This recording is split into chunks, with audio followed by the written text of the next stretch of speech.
Then shall thy light break forth as the morning, and thine health shall spring forth speedily, and thy righteousness shall go before thee.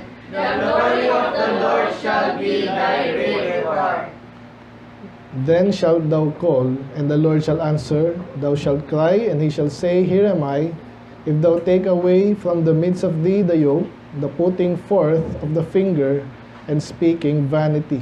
And if thou wilt up thy soul to the highway, and satisfy the afflicted soul, then shall thy light rise in obscurity, and thy darkness be as the noonday. The Lord shall guide thee continually, and satisfy thy soul in drought, and make fat thy bones, and thou shalt be like a watered garden, and like a spring of water, whose waters fail not.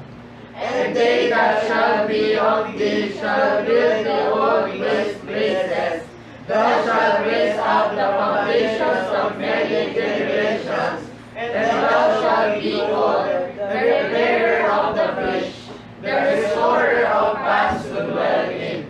Thou turn away thy foot from the Sabbath, from doing thy pleasure on my holy day, and call the Sabbath a delight, the holy of the Lord honorable, and shalt honor him, not doing thine own ways, nor finding thine own pleasure, nor speaking thine own words. Sabay-sabay. Then shalt thou delight thyself in the Lord, and I will cause thee to ride upon the high places of the earth, and feed thee with the heritage of Jacob thy father. For the mouth of the Lord hath spoken. Let's pray. Lord, salamat sa iyong salita, Panginoon. I pray na putunan namin ang lesson ngayon, Panginoon, ang hard preaching, Panginoon, ay kailangan namin. Institute niyo po yan. Yan na talagang style ng mga preacher, Panginoon. At napakaganda pala ng blessing. Ito po yung mag-work sa amin, Panginoon. So I pray, kayo po kumilos ngayong gabi sa inyong lingkod, sa inyong mga anak. At makuha namin to, Lord, at yakapin namin itong ganang klaseng style ng preaching, Panginoon, na kayo naman po nagsabi. So I pray, ito magbigay sa akin ng unawa at kasiyahan din, Panginoon, para tanggapin ang inyong mga salita, Panginoon, at ibayin ang bawat isa, Panginoon, kayo malulati. In Jesus' name we pray. Amen. Ako po.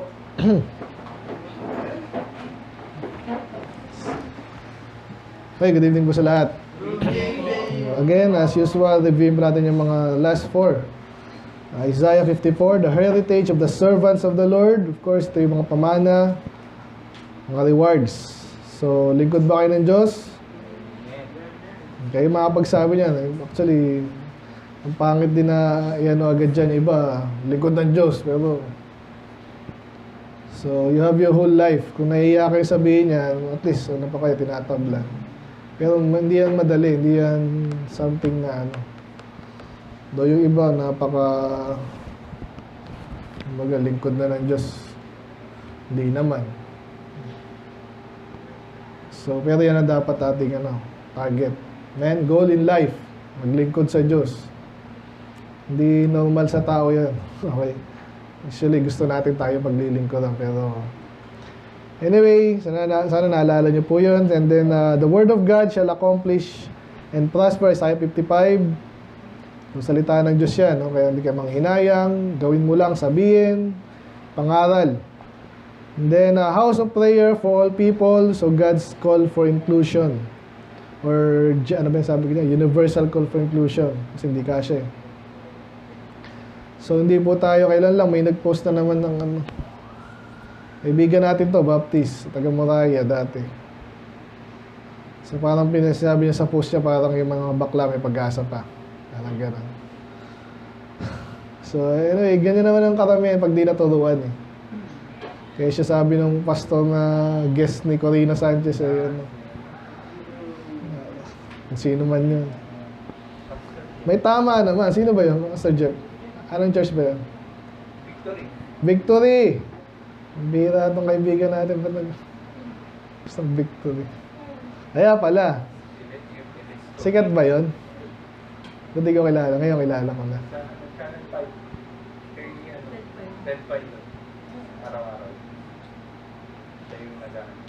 Sana matutuwa tayo pag ganyan, pero alam mo kung paano kumilos din yung kalaban. Baliktad eh. Hindi ako matutuwa. Kasi ginagawa nila yung katotohanan, parang topic natin yan mamaya. Ibig sabihin, kinakaladkad ba? Tama naman. Makikita natin yan. Anyway. So, kaya house of prayer for all people. And then, last week, revival to the humble and to the contrite. So, napakagandang topic na yun kung nakakuha nyo ng gusto. Pero ano yun eh, napakaganda. But anyway, ngayon, simple lang ating title. Nakita nyo na ata eh, no? Hard preaching works. Alam niyo hard preaching? Alam yung hard? Matigas. Hindi, iba pa yung matigas eh. Yung matindi. Yan ang ano natin ha. So, hard preaching works. Of course, saan ba natin ginagamit preacher sa soul winning? Hindi naman kailangan ganun. Kasi again, context ito sa Isaiah 58, mga people of God na to eh. So, sinong people of God ngayon? Mga Kristiyano. So, ma-relate natin to sa atin. Ilang title natin, hard preaching works. Kaya makikita natin, ano dapat yung response natin. At ano yung attitude natin, kasi ito nga, katulad ng kaibigan ko sabi kanina. At saka yung mga hindi sanay. Ang Christianity kasi ngayon, parang ano na lang, self-help. Parang ganyan sila ngayon. Kahit mga Baptist, kaya nakaka-alarma po actually yun. Naintindihan mo.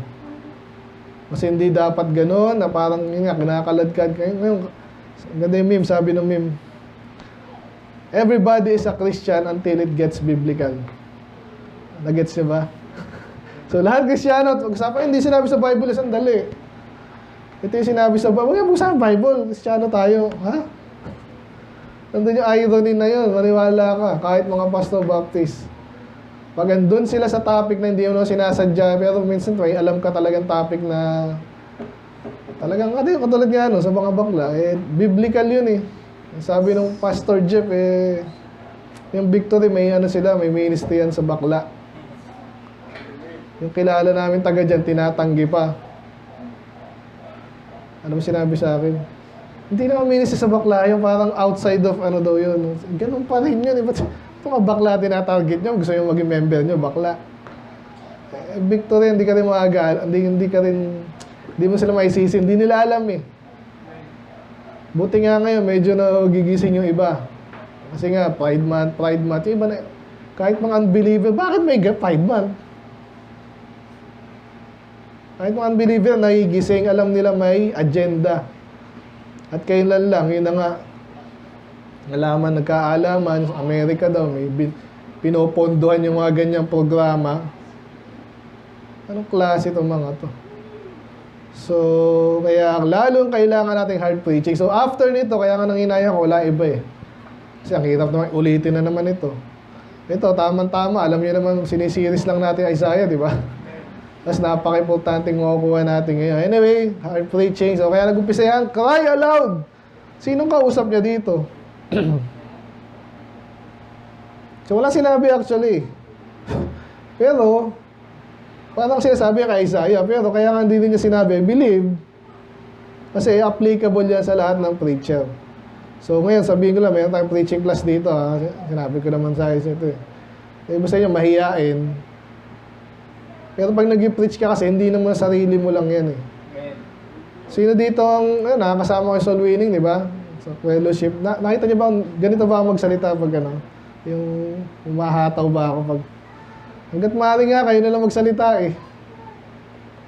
So, makita niyo yun na trabaho lang ba?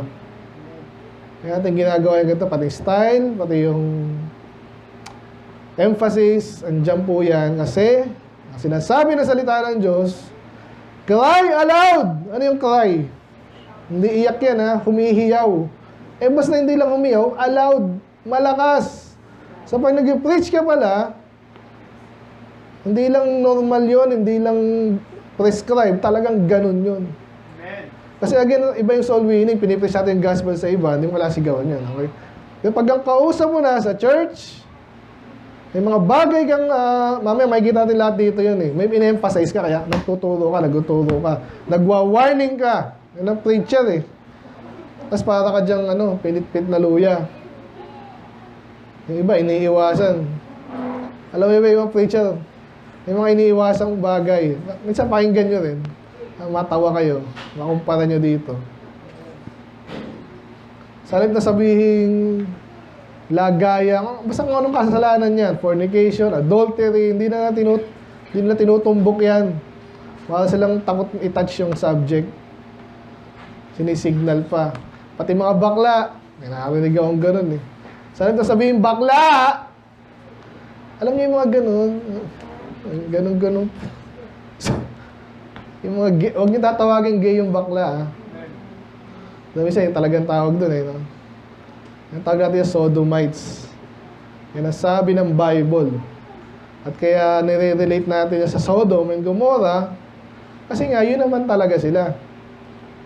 At nawala po yung connection na yan sa ibang Bible. Sa King James lang yan. Pag sinabi homosexual, mahina yun kasi pag sinabi mo Sodomites, alam mo sila yung mga sinunog nung panahon sa Genesis 19. Ay, malinaw po ba yun?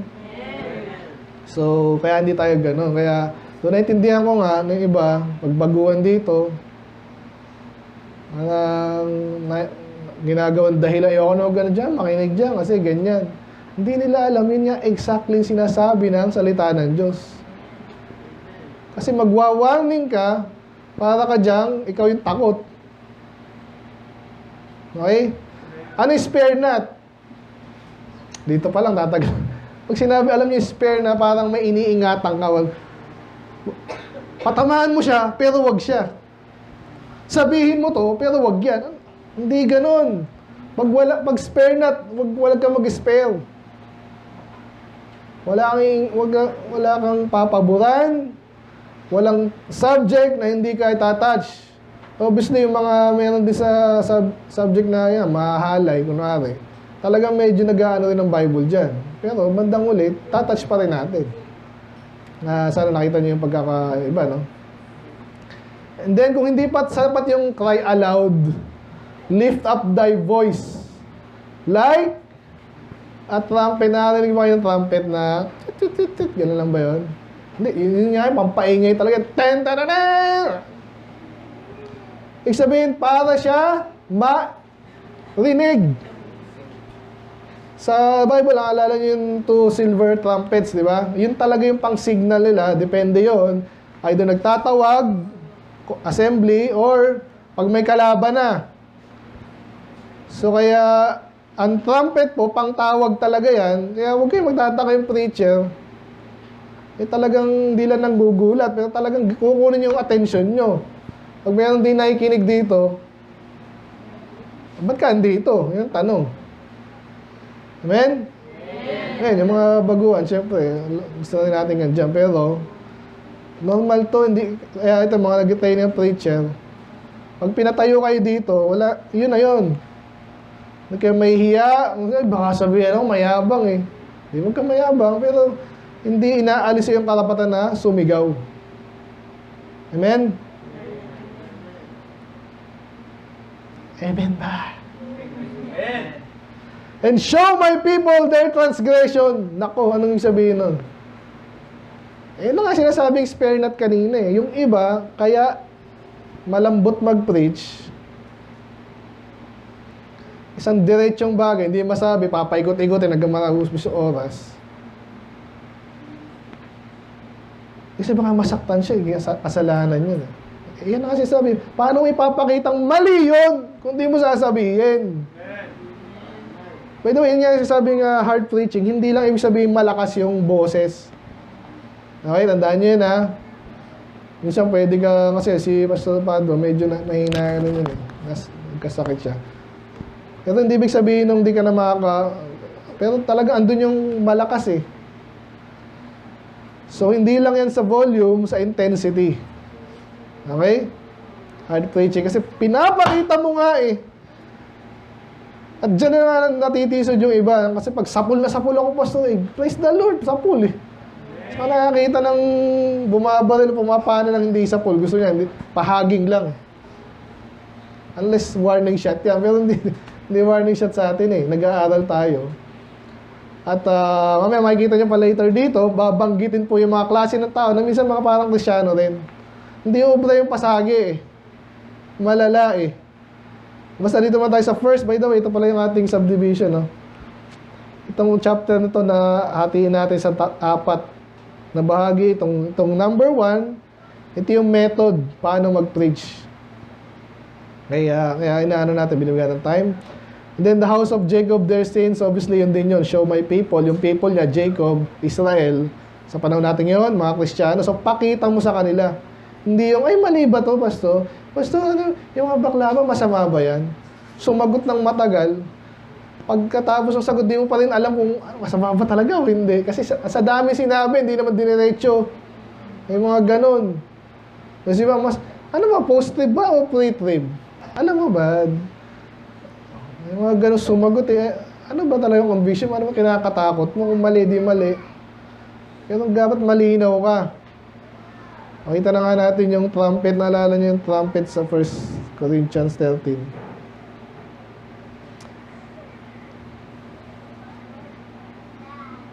Dito ba yun? Dito yun. Hindi. Kaya sabing uncertain sound. Ano yung certain? Sigurado. Ano yung uncertain? 14 pala, okay. So ano kasi sa mga gifts to eh, gifts of prophecy, gifts of healing, tsaka gifts of tongues. Okay? Sabi dito, for if a trumpet give an uncertain sound, who shall prepare himself to the battle? So, ibig sabihin, pag hindi ka sigurado, anong gagawin ng nakarinig? Ano ba yun? Kaya maganda example nga dyan yung sa Numbers. Na kung saan yung trumpet, may sinabi doon, pag ganito, mahaba, isa lang, tama yung pagkakaalala ko assembly yun. Pero pag tut, may gera na nun. Paano naman, tut. Ano yun? Dapat sigurado kapag ikaw yung bubuga. Amen? Pag preacher ka, yung nakinig sa'yo, alam yung position mo, hindi yung magtatanong ulit. Kasi daming topic na usapan natin eh. Amen? Amen. So yun po yun. Kaya number 1, ito po yung method buong chapter ito pag-uusapan natin. At maniwala kasi hindi yung pong topic talaga dito, okay? Then 2 to 4, ito yung description of the people that needs hard preaching. Yung pangatlo, 5 to 7, manifestation of true faith. Ulitin ko naman to. And then yung 8 to 14, ito na po yung blessing sa mga makikinig. Ang hard preaching at di ay iwas. Ayoko na dyan kasi ganyan.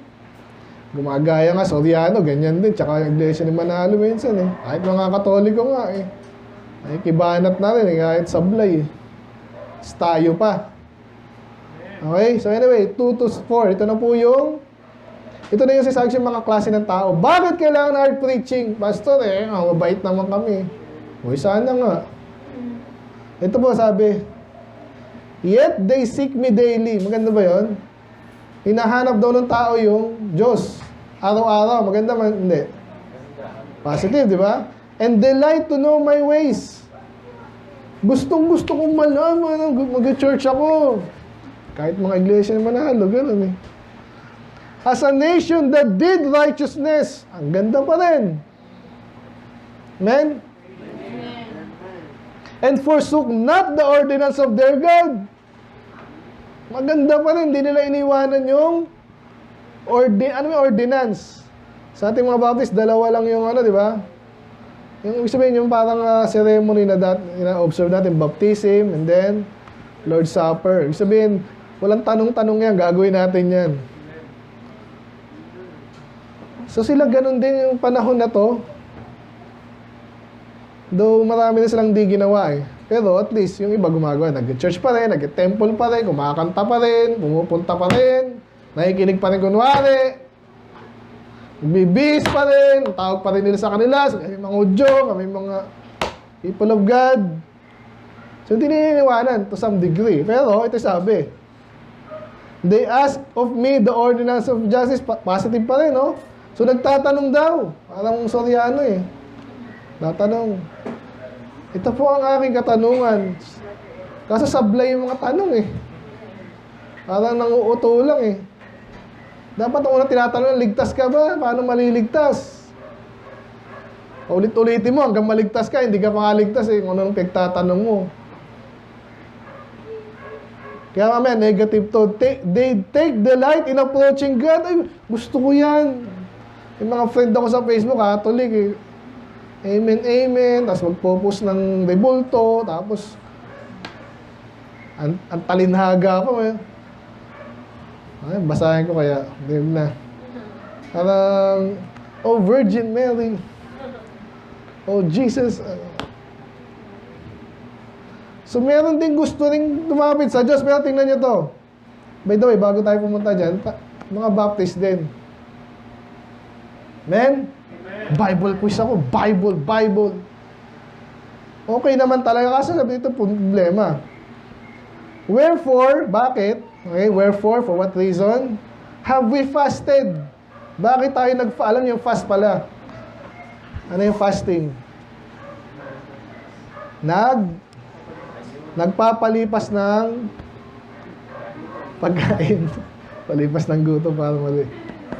Basta yung fasting, di ba? Hindi kumakain. Yan. So, maganda rin ba yun?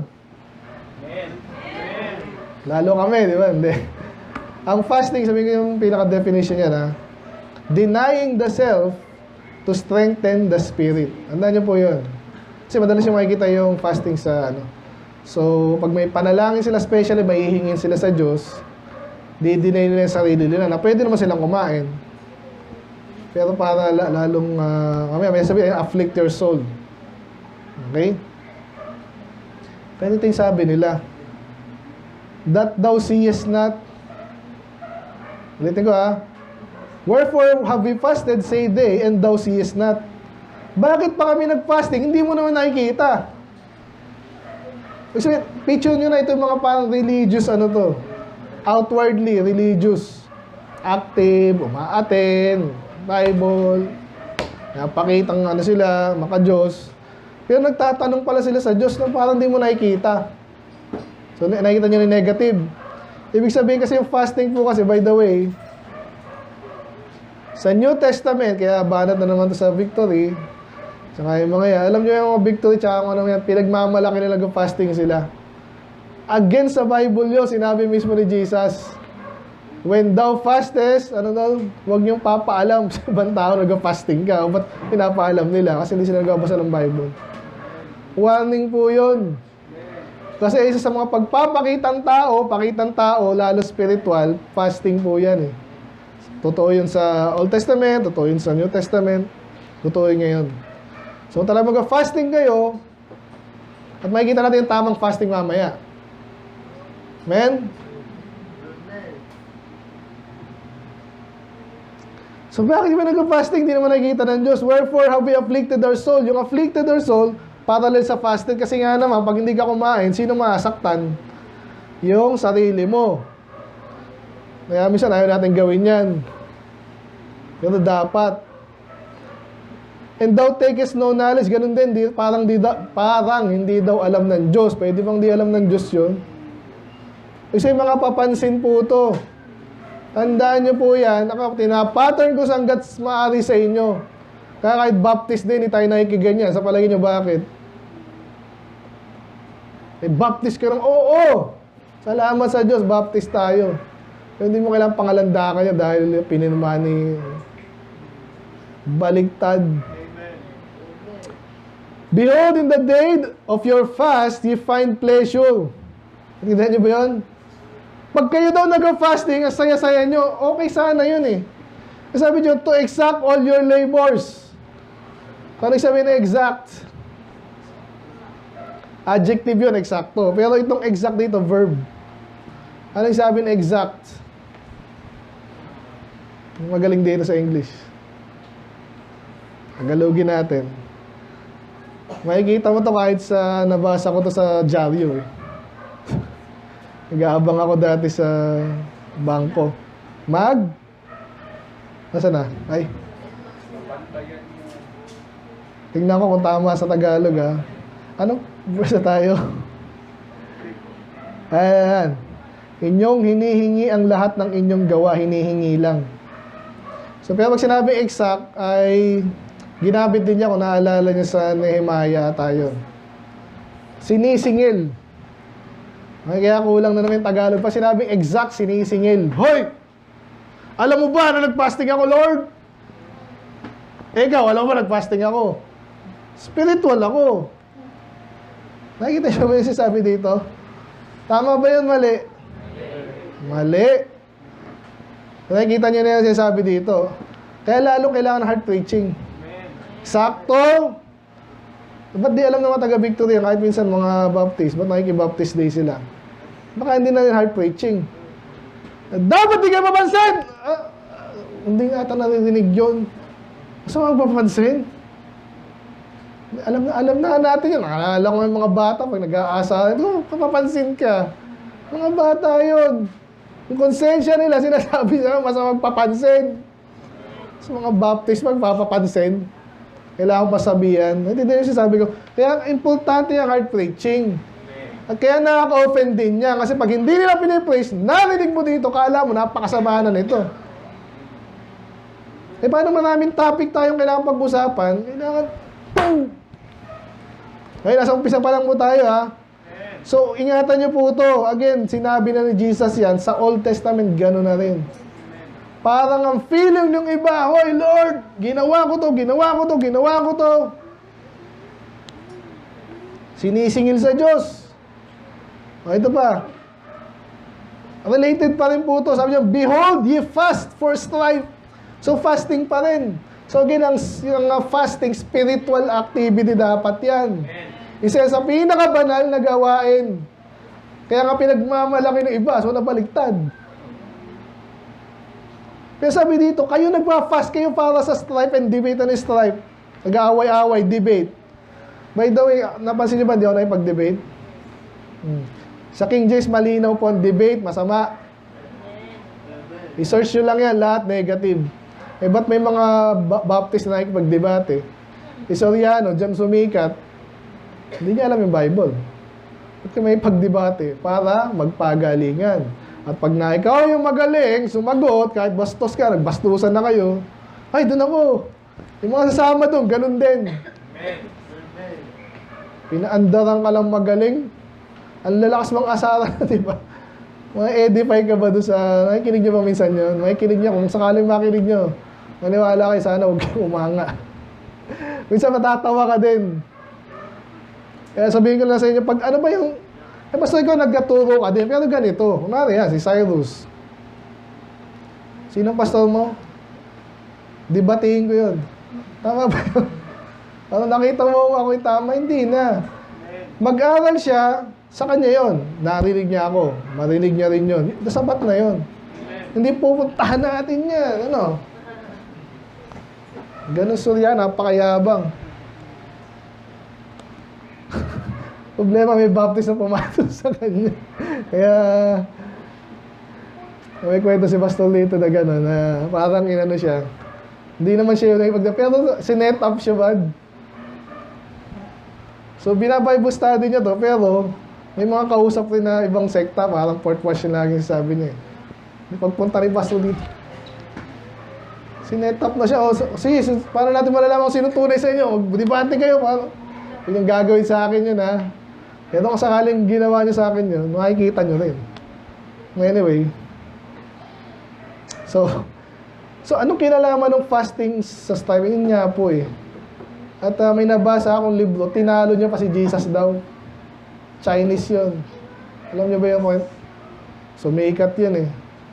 Ang pangalan libro, ang laki ng kinita niya dun eh. Si Jesus, di ba, 40 days and 40 nights. Si Moses, 40 days and 40 nights. Siya, parang 79 eh. Buhay pa.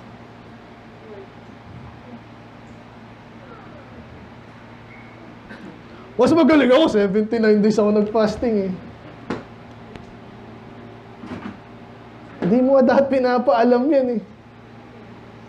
Nakakuha niyo ba?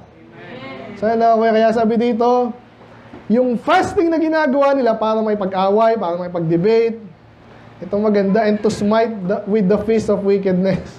Ano yung smite? Parang manapok, no? So either suntok, palo, or what. So So itong dinidescribe ng Diyos sa atin ngayon, pag ikaw daw nakikipagdebate ka, lalo spiritual, kunwari ka, mas fasting ako ganyan, parang kang nananapok na, pero wickedness yun. Alam niyo, yung spirituality, hindi ang pinagmamalaki. Pag pinapagyabang mo spiritual ka, hindi ka spiritual. Amen. Tandaan niyo po yan. Kaya ito na, papunta tayo sa positive. So, itatama sila ng Diyos. Ganyan naman tayo sa church, di ba? Hindi nang babanata nga, gusto ko lang. Gusto kong may banata ngayon, maiyak. Hanggang maiyak. Hindi naman tayo ganun eh. So, tinuturuan lang. Kaya sabi dito, ye shall not fast as ye do this day, to make your voice to be heard on high. Huwag ganyan. Kung gusto mong marinig ka ng Diyos, alam naman niya lahat. Huwag ganyan. Hindi yan para marinig ka ng Diyos, hindi ganyan, ano. So, itong verse 5, ito pa rin negative, pero para makita natin, ito yung hindi gusto ng Diyos.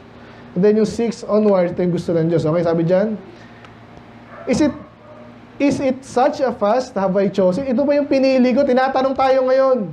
Ano yung nabasa niyo sa Bible? Anong fasting ang gusto ng Diyos? A day for a man to afflict his soul? Gusto ba ng Diyos lang saktan mo yung sarili mo?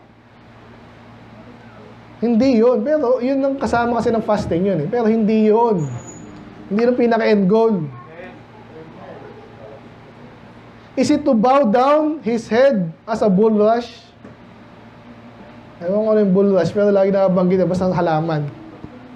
Siguro iba, yung iba, gumagawa pa ng weird na, ewan ko, itsura. Ganun ba ang gusto ng Diyos? Alam natin hindi. And to spread sackcloth and ashes under him. So, ginawa po ng maraming biblical character yan. Pero again, walang nagsabi yung, hindi yun ang ginusto ng Diyos. Yan ang sinasabi dito, basically, tinatanong ka, ito ba yung gusto ko? Ano kaya yung tama? Mamaya, will thou call this a fast? Ang tawag, fasting ba tawag mo dyan? Galing ng ano ng Bible eh. An acceptable day to the Lord. Yan ba katanggap-tanggap sa Diyos? Yung mag-fasting ka na ganyang paraan? Obviously, ang sagot ay, hindi. Ano yung tama? Is not this the fast that I have chosen? Ulitin ko. Is not this. Di ba ito nga yung sinasabi ko sa inyo? Hindi ba ito? Ano yung 1, 2, 3, 4? May, ito na, summarize na natin. Ano yung tamang fasting? At mapapansin nyo dito, dito yung ginagawa ng karamihan. Though again, nag-fasting nga kahit si Jesus, si Moses, nag-fasting si Daniel. So, ang literal na ibig sabihin nun ay nagpagutom. Pero, kino-correct tayo ngayon dito. Sana ito yung mas mahalaga, ito yung tamang fasting.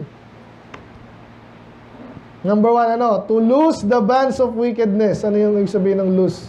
Ano yung bands? Tali, lubid. Saan ginagamit ang tali, lubid? Pantali. Ba't ka tinatali? Para ma-touch ka dun. Kapag sinabing loose the bands of wickedness, pinapakawalan ka doon. Alam niyo ba, sabi sa Bible, about mga bata, sabi doon, foolishness is bound in the heart of the child. But the rod of correction shall drive it far from him. Sa Tagalog, ang mga bata, alam niyo bakit makulit? Kasi yung kalokohan daw parang nakatali. Sino magaling magtali dito? Yung magaling magtali eh. Lalo nga, hindi lang tali. Talagang tinutongil yung ano man yan. Paano yung wickedness nasa puso ko na si Christian? Tinuturo ako maging tama, maayos. Nakatali nga daw yung foolishness sa puso niya.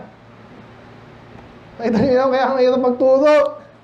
Ang hirap alalay, akay sa Panginoon, lalo mga bata, mga spiritual babies, ganun din. Sinabi mag-church, magbasa, ulit-ulit ka na, yung paulit-ulit, pero wala, kailangan eh. Kasi nga nakalock, nakadado pa. O paano daw mapalag ng kailangan gawin? Sayang na nga natin.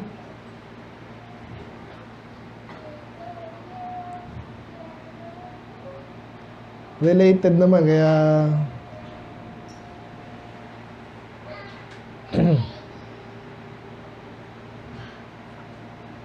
Ano, nantok na kayo?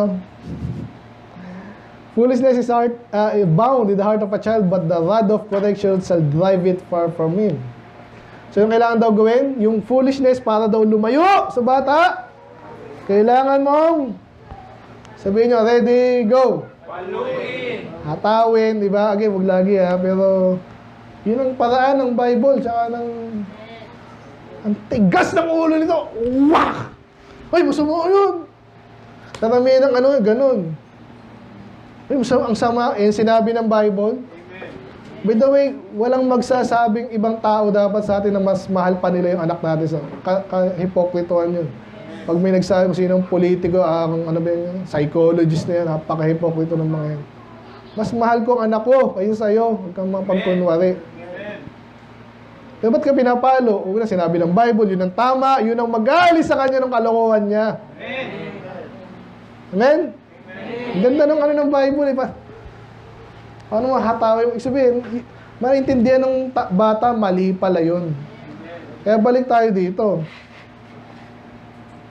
Paano mo malulus? Balik tayo sa preaching yan eh. Preaching po pinag-usapan natin dito. Meron diyang batang ang tigas ng ulo, tamad, karnal, makulit, ano ba? Pilosopo, hipokrito, ang daming kasalanan na paano natin naaalisin yun? Pastor, bigyan mo ng ano, yung mga masipag, may pera. Hindi pwedeng laging ganun. Kasi nasabi dito, hard preaching. Alam ko yan, dahil natuto rin ako dyan. Yan ang style natin.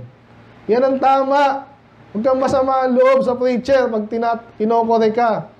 Ganon din siya dati, andyan din ako dati. At pag sumahin ko, yun ang talagang kapakipakinabang na preaching na rinig ko. Napakahirap nga sumigaw eh.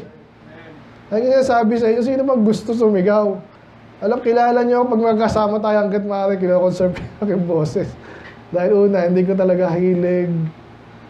Gusto ko na-observe ko lang kayo, inapas ko sa utak ko.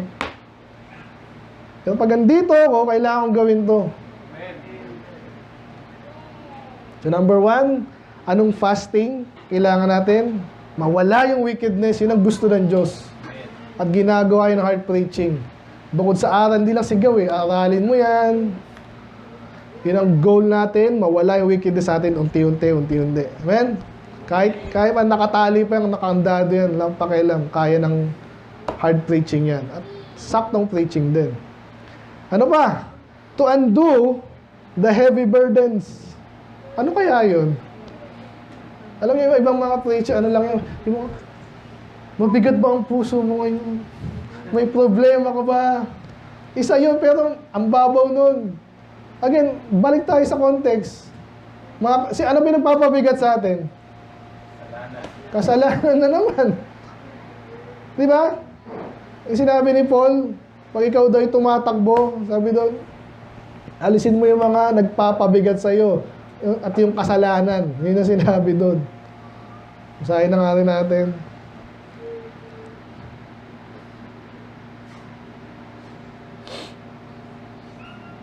Yan. Lay aside every weight. Nabibigatan ka? Ano yun? And the sin which that so easily beset us. Kasi nga naman tatakbo ka pa ng mabigat, dala mo. Pag ang goal mo, tumakbo at makarating doon mabilis, lahat ng makakabigat sa'yo, alisin mo. Pero dito sa verse na to, sinasabi niyang nagpapabigat kasalanan. Okay? Kaya ano to, ang hirap na maintindihin, undo the heavy burdens. Anong kilalaman sa preaching? Ganun na naman. Alam mo, may kasalanan niya, kala mo, mga banat, kilala ko kayo, sa tsura nyo lang. Sa edad nyo, alam ko na yung mga pinagdadaanan nyo. Amen?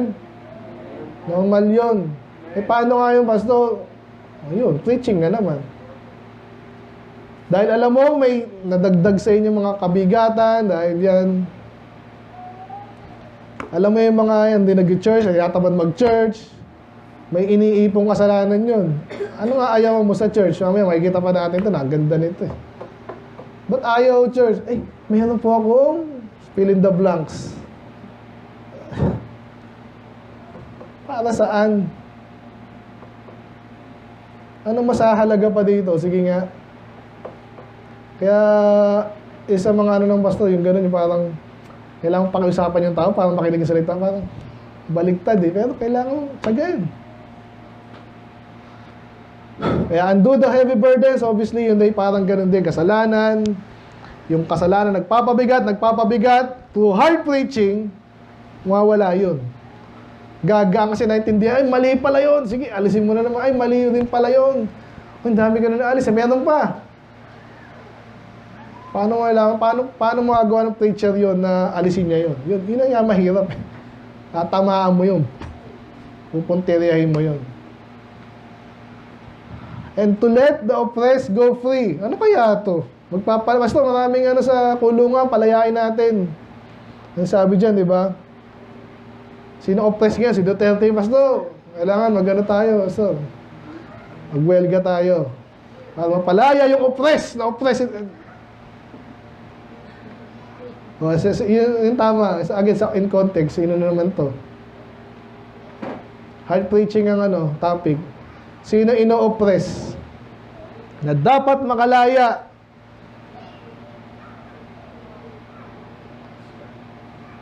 Yun nga, pinag-usapan natin. Sino bang tinutuloy? Mga outsider ba sa church? Bakit ino-oppress ba kayo? Lahat tayo ino-oppress. Lalo spiritually. Kaya yung mga false teaching, yung mga apektado tayo dyan. May mga pumapasok sa utak mo na hindi dapat. Okay lang yan sa CF, okay lang yan. Yung nakikita, nag-praise the Lord din sila, Hillsong, wow! Naapektuhan ka na agad, di mo pa alam. So again, sa preaching, maalis yun, inoppress ka para makalaya ka doon. Paano ka makalaya doon? Ang tindi ng witchcraft niya, yung Catholic. Paano ka lalaya doon? Sabihin mo lang, ganun. Hindi basta-basta, maniwala. Kaya dapat, ginagamit ng preacher, salita din ng Diyos para makapangyarihan talaga. So, hard preaching. Last, and to break, and that ye break every yoke. Ano kaya yung yoke? Pamatok. Ano yung tinutukoy na yoke? Kasalanan, either kasalanan o nagpapabigat. Ito, sabi sa inyo, mag-estudyante, Pastor, yung mag-church muna. Exam na naman kami. Napalaya. Hindi ko sabi, hindi ka mag-exam. Kung ano yung kaya mo lang, hindi kita bisasa. Gusto mo maging valedictorian. Sabi ng nanay ko, ako mag-aahot sa mahirapan. Kung ganun kayo, huwag nyo naman ganun din yung anak nyo, ha? Kung ikaw yung anak, sabi mo, di ikaw. Hindi. Pero, hindi natin sinasabi. Wala sinasabi ko parang pressure na pressure. Wala akong sinasabi sa kanyang ganun. Siya yung nag-pressure sa kanya. Minsan yung mga teacher. Pag hindi kayo, babagsak kayo. Okay. Gaano ka bagsak ang bagsak? Sa totoo lang, kahit sa trabaho po, ito sabi nga sa inyo eh. Ako minsan, siyempre yung mga boss, siyempre gusto niya magtrabaho ka hanggang mamatay. Hindi naman mamatay, pero hanggat, di ba? Hanggat kaya mo, hanggat mautusan ka nila, yun ang gusto niyan. Pero sabihin niyan, we care for you, di ba? Tama ba yun? May hypocrisy doon. Again, okay lang din minsan ay pressure. Nakakadagdag din yun. Maganda rin, tumatalino ka. Sinasabi ko, i-balance mo. Sa school nyo, sa labahan ko, gaano ka, ang dami kong labahan eh, gaano ba kalinis kailangan yan? And, na pagpapalit mo importanteng bagay. Kailangan mo magpahinga. Ilang pahinga ba kailangan mo? Kaya nga, ganun na naman. Hard preaching na nagpapahirap sa'yo, papalayain ka niya. Again, kung tama at sakto. Kaya pag hindi ka makalaya sa mga ganyang binibigay sa'yo sa sanlibutan, kung kanino, kulang ka sa hard preaching na tama. Kaya tinitingnan ko lagi sa'yo kung sino ba yung nag-enjoy sa preaching, masayang andito, hindi yung andito ka na nga, iniisip mo pa nasa labas. Baka hindi ako maka 95, baka 91 lang. Tanong mo nga si Isabihin, gusto mo maging mataas hanggat kaya mo. Hindi ko na yun ha, ang dami pa dito eh. Saan nakuha nyo? Ito ba? Is it not? So again, tama. Ito yung mga tama. Yung klase ng fasting. Ha? Nakita nyo doon, wala nagpagutom doon. Ba't wala nagpagutom, pastor? Eh, yun ang meaning, yun ang literal na meaning, outside. Pero yung fasting na gusto ng Diyos, yung mga nabanggit natin, loose the bonds of wickedness, undo the heavy burdens, let the oppressed go free. Kasi nga naman tayo, pag soul winning tayo, nahihirapan ba tayo? Of course, oras mo pa lang eh, pera pa lang eh. So, paano tayo nagfa-fasting nun? Pwede pag nagtatides ka, ganun yun. Nakita yung pera mo, ibibigay mo lang sa church. Pwede ko pambili ng ano yan. Oo. Anong pagkain? Paano ka nag-fasting? Diba? May pagkain naman, sabi mo hindi. Sino nag-sacrifice? Ikaw. Amen. Ganyan po lahat yan. Pag inaral niya, ando dahil nag-preach ka, gutom ka niya. Again, sa alala, alam niyo naman ang gastos natin doon. Ito pa yung second round. Is it not to deal thy bread to the hungry? So ito na pagtulong na. Pero alam niyo na yung ating ano dyan ha. Hindi yan, punta tayo sa ano, tulungan natin lahat. Politiko ka na no, mag ganun. Ganun actually, soul winning din niya. Katulad na naman ngayon. Kaya ba't kayo nag-aaral? Anong nga sa inyo? Baka na-lose focus na kayo. At baka ayaw nyo nang masyadong seryosohin kasi basta okay na, salamat mo. Pero bakit kailangan nyo i-take in yan? Para later, ibabahagi nyo rin yan. Alam nyo, ang daming kasi nung aling lalabanan mo dyan, hindi ka equip. Paano mo lalabanan nyo kung hindi ka marunong, matalino? At na-feed, hindi mo na-practice. Diyan na papasok yung deal, the bread to the hungry. Amen. Gutom na gutom sa salita ng Diyos yan, tapos ikaw, once a week nga lang, gusto sarili mo pa rin.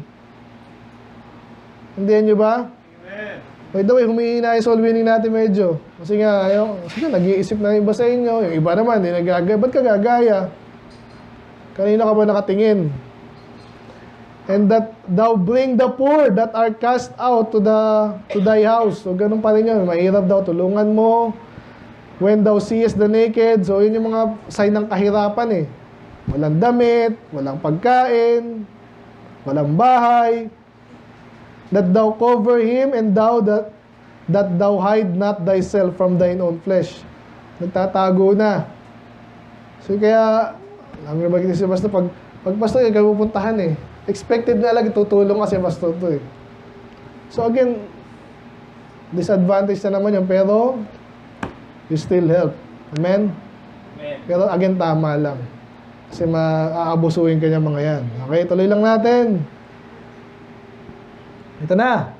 From 8 to 14, so naintindihan nyo na ha. Ganito ulit. Bakit may hard preaching? Yun ang utos ng Diyos, yun ang nag-work, yun ang tama na style. Tapos nabanggit sa second part, kasi may mga taong kala mo spiritual na hindi pa pala, or spiritual naman, kailangan niya pa matuto na ibang bagay. Tapos nakita lang sa 5 to 7, yung tamang pananampalataya.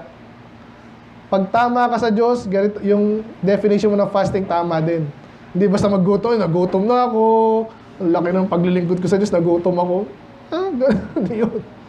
Walang sense yun. Inaano lang yun, pinipicture lang nun yung tama. At napag-usapan na natin, nahihirapan ka sa paglilingkod para makakain iba, magpapalain sila. Ngayon, ito na, sa mga nakinig ng hard preaching, anong epekto nun? Ang dami. Then shall thy light break forth as the morning. Ano yung break forth? Ano meron sa umaga? Ha? Ano yung bungang liwayo? Ano nga yun? Sunrise, yung... Ano yung parang blooming ka ngayon? Ano yung sabihin nun? Yan, nagniningning ka, di ba?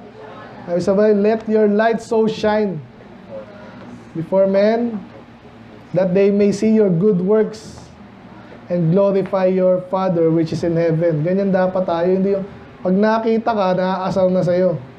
O depende naman yun ha, kasi kung makasalanan sila, ikaw, banal, makaasar din talaga siya. Pero nagniningning ka eh. Amen. Ni ayaw kang tingnan ng mga ano. Pero yung mga spiritual, gusto lumapit sa Diyos, ikaw yung gusto magsalita, ikaw yung gusto makinig, makita. Kamusta ka na? Ano ginagawa niya sa Panginoon? Ganito. Okay, praise the Lord. Yun ang gusto natin. Dati hindi ka marunong sa Bible, pero ngayon marunong ka na. Praise the Lord. Amen. Ganon. Tapat ka na sa Panginoon. Thine health shall spring forth speedily. So, ano yung pareho doon? Yung spring forth, break forth. Speedily.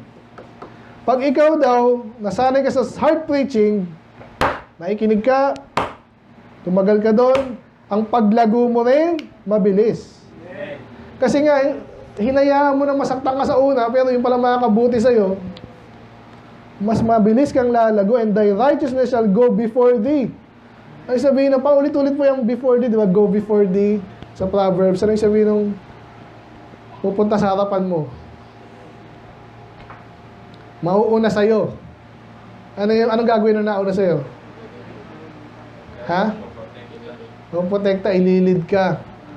Kasi kung hindi nyo pa naintindihan niya, kasi ano kami dating squad, yung mga sundalo, may nauuna, may nasa gitna. Sa pala yung sino yung nasa unahan? Platon leader nasa unahan? Hindi niya kasi alam eh. Hindi, syempre hindi. Yung scout yon. Kalimutan ko yung tawag, pero basta yung scout. Yung nasa ulihan, sino? Ha? Yun yung scout din, pero panghuli. Yun ang pinakamahirap. Kasi, ganun ka eh. Naranasan ko yan, itong mga kasama ko, lukulo. Nakakangalay na agad niya, di ba? Yung nasa hulihan ka, alam mo sila nakayuko pa. Pagtingin kong ganyan, lahat sila. Ayun yung real word. Okay? Pag sinabing real word, nasa hulihan. So, ang nasa unahan mo, righteousness, ang nasa likod mo, Panginoon. Ibig sabihin, safe ka, tama, no? At saka, pag sinabing righteousness nasa unahan mo, yun ang naunguna sa'yo, parang nakaprotektahan, or parang may mga bagay na dumarating na lang sa'yo, kasi pag nauna yung righteousness mo, parang salba ka na. Sabihin, yung mga bagay hindi mo kailang alamin. Nakinabang ka na dun sa nauna sa'yo, kasamahan mo, righteousness. Nakuha niyo ba yun? Medyo nagmamadali na kasi ako eh. Paulit-ulit mo sa Proverbs kung ano yung mauuna sa'yo, pinaprotektahan ka nun, na nakikinabang ka, yun ang gusto sabihin. Nakikinabang ka dun, ano yun. Kaya balik tayo sa squad. Nakalimutan ko tawag sa amin. Basta squad something. Yung leader, medyo nasa gitna yun. Tapos yung mga malalakas yung baril, nasa unahan, meron din sa likod. Radio man, katabihan ng leader, squad leader. So anyway, safe ka, okay? Tuloy lang natin. Then shall thou call, ito na. Pag ikaw daw ay righteous, sumunod ka sa preaching, nakinig ka dahil winarningan ka. Imagine nyo yung isang tao na nawarningan, naturuan, nakita na example, ano mangyayari dun sa taong yun? Hindi lang basta matalino, godly na. Kaya pag tumawag daw siya sa Diyos, ano sabihin ng Diyos? Ay sorry, malabo yung ano. Ang ganda nito, pag tumawag ka daw, ang Diyos sasagot. Amen? Kaya ano ko sa inyo, nanalangin pa ba kayo? Yun, tanong. Kaya tinatanong anong panalangin nyo. Bagay, personal din ako, hindi na ako masyadong ano dyan. Pero dati ngayon ngayon gusto ko para tayo, alam natin yung ating panalangin din. So, thou shalt cry, again, hihiyaw, and he shall say, here I am. Pag tumawag ka sa Diyos dahil ikaw ay nasanay na, malapit ka sa Diyos, yung mga dapat mong alising pabigat, kasalanan, wala nang hadlang, diretso ka na sa Panginoon. If thou take away from the midst of thee the yoke, the putting forth of the finger, and speaking of the... So, nilagyan na naman niya ng kondisyon, no? Kasi again, ano na naman tong kailangan mong take away from the midst of thee the yoke. Kaninang yoke din. Inalis mo na yung nakakabigat sa'yo, and putting forth of the finger and speaking vanity. So parang dinagdag lang sa listahan kanina, ito yung mga dapat mong alisin sa buhay mo. Para pag tumawag ka, blessing, sasagutin ka ng Diyos. Ano pa? And if thou draw out thy soul to the hungry, pag tumutulong ka daw sa mga gutom, and satisfy the afflicted soul, then shall thy light rise in obscurity. Ano yung obscure? Obscure, di masyadong alam. Obscure. Malabo. Ano ba yun? Yan. Pag madilim, actually yun na yun eh. Pag madilim, yung mga bagay na pag may ilaw, kilala mo agad. Pag madilim, hindi mo makita. Hindi mo makilala. Yung sabi na pag ikaw daw ay tumawag ka sa Diyos, papahinggan ka niya.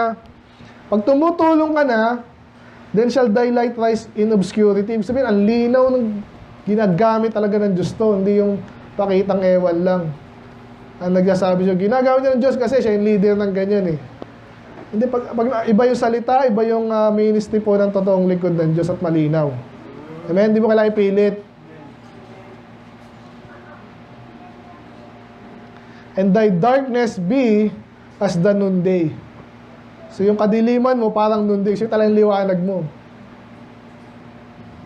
Sino gusto mo yung maliwanag dito? Sino gusto magliwanag? Yung tamang liwanag. Dapat ganun tayo. The Lord shall guide thee continually. So hindi lang isahan, dalawa. Ang gusto natin kahit saan, pag may blessing, tuloy-tuloy. Amen? Hindi yung ngayon lang, tapos wala na. Tapos pag gusto, dati pinagpala ako ng Diyos, dati nag-solve dati. Kasi kaya dumatating yung pagsubok, pag di mo kinaya, hinto ka ngayon. Amen? Hindi ka raw ganun pag ikaw ay nakinig at yung nagminister sa hard preaching. Kasi nga, ang linaw sa'yo eh, nung teenage. Kaya ako din, kung tatanungin nyo bakit yung ibang bagay na-retain sa utak ko, siguro, Pastor, ano ka siguro? Napaka-talino mo siguro. Isang beses mo lang narinig. Actually, di nga eh. Alam nyo, ibang alam ko ngayon, kaya alam na alam ko, parang bating ako sa tenga ko, alam yung bakit. Yun, kasi hard preaching. Sakto! At kahit gusto kong kalimutan, hindi ko na makalimutan. Wala eh. Ganun dapat yung mga tamang aral sa inyo. Hindi yung ano ka ba tinuro sa amin? Ay makinig din. Anyway. And satisfy thy soul. O yun, may positive din naman. Pag sabi satisfy, busog. In drought. Ano yung drought? Drought. Tagtuyot. Paano ka mabubusog ng tagtuyot? Yun nga yun eh. Alam niyo ba yung mga mayaman? Nagtataggutom na. Uy, taggutom na pero sila busog pa rin. Yun ang totoo. Okay, huwag tayo mainggit doon, pero spiritually, dapat ganun tayo. Amen. Nagkakagulo na dito. Hindi ko malaman kung anong tama. Minsan sa internet, ganyan. Dami na yung religion, hindi ko alam tama. Ikaw, share ko sa iyo, wag na. Ikaw alam mo, secured ka. Pagligtas ka eh. Soriano, ganun yung tanong sa kanya. Paano mo nalaman ligtas ka? Ay, tayo mga kapatid. Ganyan pa yan. Hindi yan hindi yan. Sabi niya, hindi lang pinagyayabang, hindi inaangkin daw. Yun ang pangako ng Diyos inaangkin. Pinapaniwalaan. Hindi niya alam yun kasi nga hindi siya ligtas. So yun na, ulitin ko And the Lord shall guide thee continually, satisfy thy soul in drought, and make fat. Sino mataba? Hindi laman, bones. Ano yung sabihin? Mataba, ang taba ng mo, ng buto mo. Ano yung sabihin nun? Matibay ka. Malakas. And thou shalt be like a watered garden. Ay, talagang yung mga magandang garden, alagang-alaga sa dilig. And like a spring of water, whose waters fail not. So again, yan lalong spring of water niya, paulit-ulit. May kanta tayong fountain. There is a fountain filled with blood. Pero laging a spring of water, ibig sabihin ng kasaganaan, nurture, nourishment. Okay? And they shall be of thee that build the old waste places. So hindi na tapos yung masagana ka eh. Okay yung masagana ka, pero sa sobrang dami mong blessing, hindi yun nanatili sa'yo lang. Ang ganda po nito. At ito dapat agad sa ministry, ganyan eh. Pinagpala ako. Pinagpala ako, pero hindi mo ginagamit ng Diyos. Alam, pag talagang pinagpala ka, lalabas yan. Hindi mo yung pwedeng itago, yung talino mo, yung kayamanan. Lagpas-lagpas sa'yo yan. Tutulong ka. And sabi nyo, and shall build the old waste places. Yung mga sira-sira ng dati, ikaw yung mag-aayos. Ba't mo ayusin yun? Kasi, umaapaw yung pagkapala mo eh. Amen. Ganyan po yan pag, yun nga, blessed na blessed ka. Tapos may sirang buhay na dito, naligtas, tapos natuluan mo pa. Akala ko wala nang pag-asa yun eh. Naligtas pa, tapos naging maayos pa. Ikaw yung gagamitin ng Diyos para sa mga taong gano'n. Gusto mo ba yun? O ayaw mo? Kasi hindi ka pa ganito. Pero pag ganito ka na, gusto mo yun. Amen. Privilege yun. Minsan dyan nausukat yung mga lingkod ng Diyos. Hindi lang sa laki ng building nyo, ilan ba natulungan mo? Ilan ba naligtas? Ilan yung natulungan mo, tumalino sa'yo, natama mo? Ilan yung missionary mo na send mo? Ganyan ang sukatan dyan. Hindi lang basta laki ng building mo. Ganyan tayo. Kaya sabi dyan, thou shalt raise up the foundations of many generations. Ano yung sabihin nun? Ano yung raise? Nagtatayo. Foundation. Yun yung pinagmumula ng building. Kasi minsan, hindi mo naman ikaw gagawa lahat eh. So, at least na-found mo yung foundation, naturuan mo, nagabayan mo, tapos iniwanan mo na, siya lang magtatayo doon. Pero kung matibay yung foundation na yun, mas mataas ang magagawa nila, mas marami, mas maganda. So, ganun po yan. Kaya sa pagtuturo, ganun po yan. Kayo, lahat kayo nakikinabang sana. Matagal kayo maglilingkod at maayos. Kung kayo ay, ito nga, lumaki sa sound and hard preaching. Many generations. So, pasa-pasa po kasi yan. Hindi yan magtatapos lang kay Christian. Kung si Christian, for example, ay naturuan, ituturo niya rin yan, ituturo ng tinuruan niya, ituturo ulit. Ganun po yan. Maraming henerasyon. Sana wag huminto. Hindi natin alam kung kailan hihinto yan, pero hindi hinto yan. Pero iba humihinto. Pero, at least napasa mo na sa kanilang tama.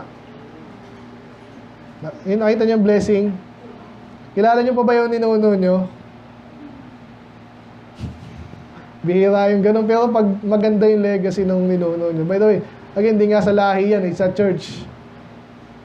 Kaya tayo, kilala lang natin yung ninuno natin hanggang sa, nakalimutan ko na sa US nang galing yan. Si Pastor Padua, sa Santa Mesa, Layos, Padua, Valencia, tayo. So kasi naipasa-pasa eh. So hindi lang minsan sa anak eh. Sa anak na pananampalataya. Kaya matibay yan pag maganda yung magaling, matalino, pinagpala yung nag-start. And thou shalt be called the repairer of breach. Anong gusto yung title sa sarili nyo? Ulit na lang tayo ah. Anong gusto yung title sa'yo? The Superstar. Ano yung mga title na matindi dyan? The King of Pop. Anong tawag kay Duterte? The Punisher. Si Marcos, ano na doon?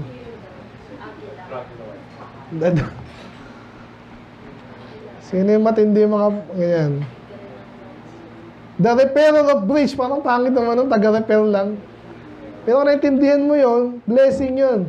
Kunwari nga, yung mga tao, kunwari ganito na lang. Sa San Mateo, kunwari po, idolatry na tapos na-repair. Kasi may baptist dito na maayos. Amen? Yun ang maayos. By the way, dun sa Alala, ganun din. Kung saan ka ilagay ng Diyos, umaayos, no? The restorer of paths to dwell in. Amen.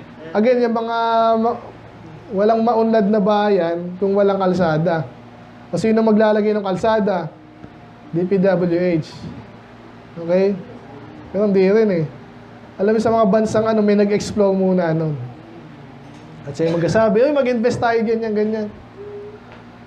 Bilang mga Kristiyano, ganun po tayo. Ikaw yung magiging restorer. Pag merong maayos na pad yun, nawala, sino mag-restore? So obviously, mga pa sa pinag-usapan na spiritual. Ibang Baptist, naging Calvinist na, nako, patay. Ikaw yung ginamit ng Diyos para ma-restore yung tama. Amen. Kailangan mo i-preach yung, kailangan mo ipag-usap ka, hindi yung, pag mali, huwag mo na pag-usapan. Kaya nga, gusto itama eh. May mga pastor na ganun eh. Bakit hindi? Kasi sabi nila hindi. Masakit, Masakit. Pag ginamit ka ng Diyos, yung mga mali, may tutuwid ulit. Last two. Diyan pa kayo? If thou turn away thy foot from the Sabbath, ito positive daw to. Ibig sabihin ng foot from the Sabbath, ibig sabihin, huwag mo nang pakialam yung Sabbath. Again, yung Sabbath day sa kanila, again, literal lang muna, hindi magtatrabaho ng Sabado, yun lang yun. Sa atin, saan applicable yan? From doing thy pleasure in my holy day, and call the Sabbath delight, and holy of the Lord, and honorable, and shall honor him, not doing thine own ways, nor finding thine own pleasure, nor speaking thine own, puro own.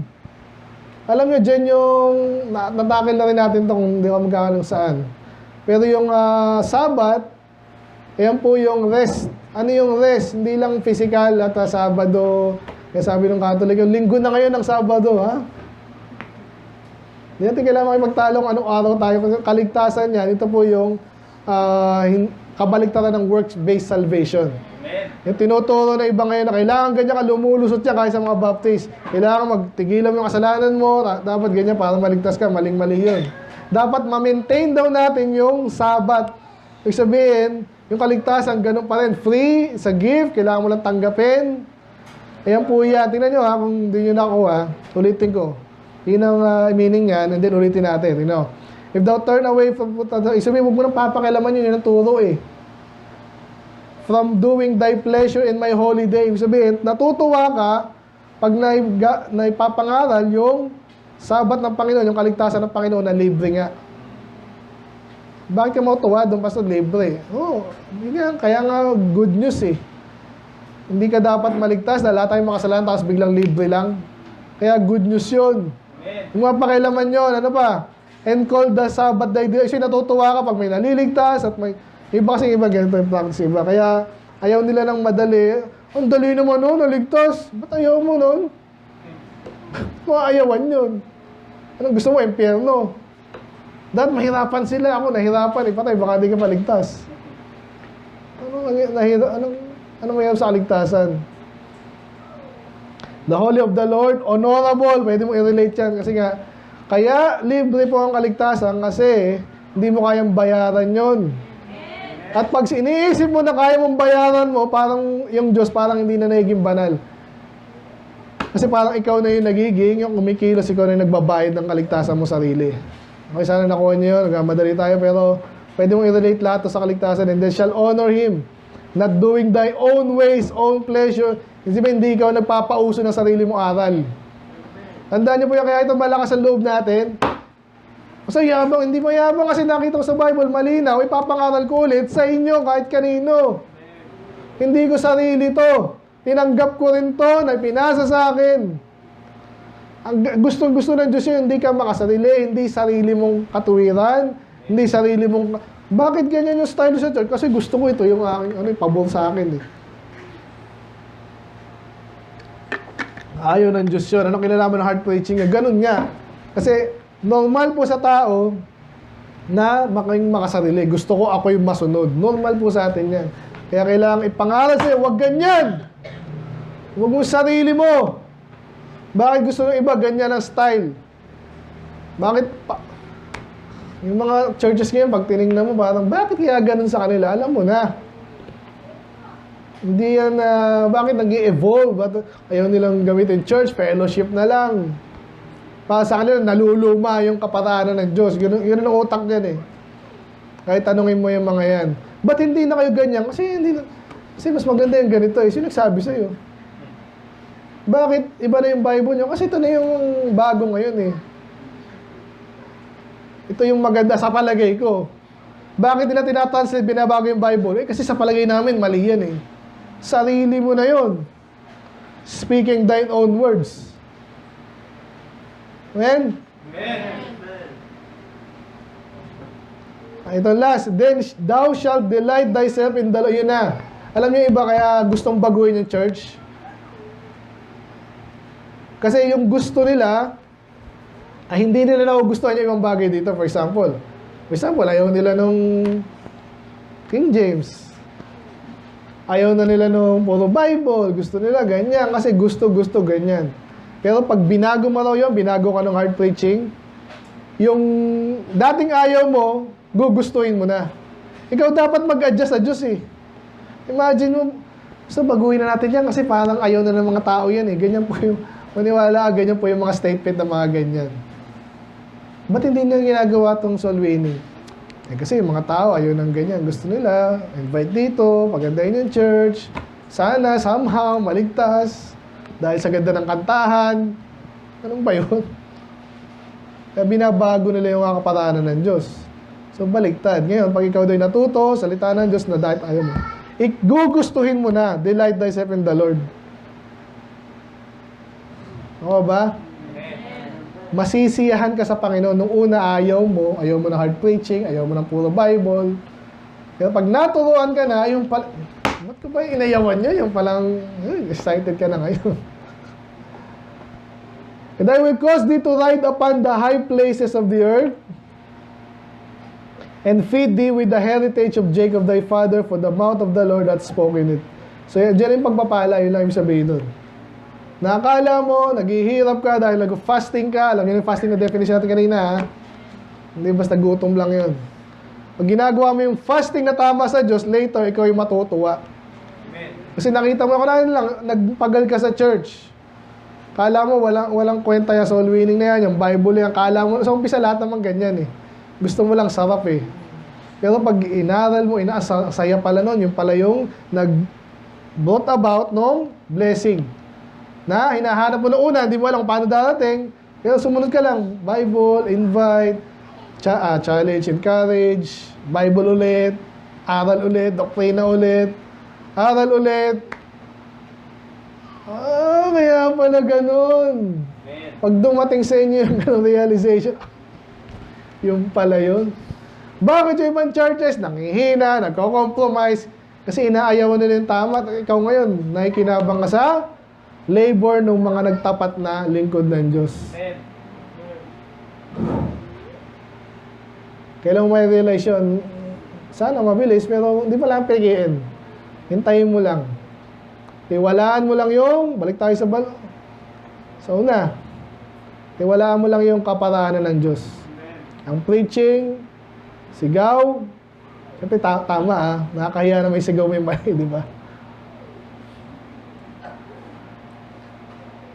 Pakita mo sa mga tao, at especially mga anak ng Diyos to, yung kasalanan nila.